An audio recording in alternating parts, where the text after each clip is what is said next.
There are some games that just scream shovelware when you first see them in the shop. Maybe you haven't heard of them. Maybe the name of the game seems deceptive.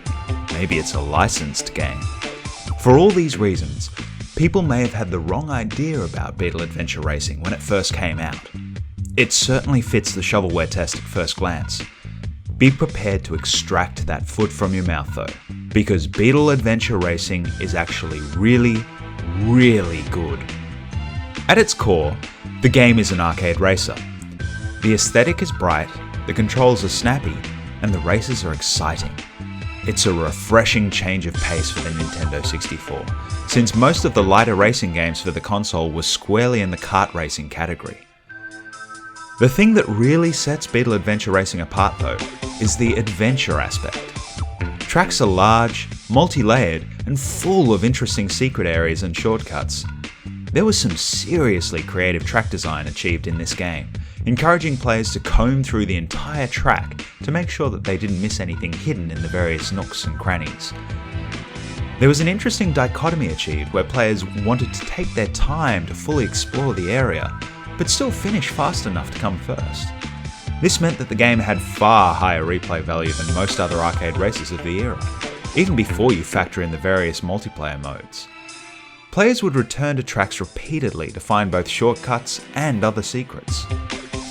It wasn't unusual to try driving off-road or off a cliff face in order to make sure you hadn't missed a particularly well-hidden path. This led into the multiplayer mode. 2 players could race on any of the tracks, so knowledge of the tracks was absolutely essential. In most racing games, that just means finding the racing line and practicing the corners. However, in Beetle Adventure Racing, you had to abuse the shortcuts that you had found in the single player, balancing risk-reward along the way. Do you follow the easy road and just try to finish as fast as possible? Or do you try and take the plunge off the mountain into the abyss and try to hit that secondary path, just shave a few seconds off your lap time? Some of the most entertaining multiplayer on the console was found in this game.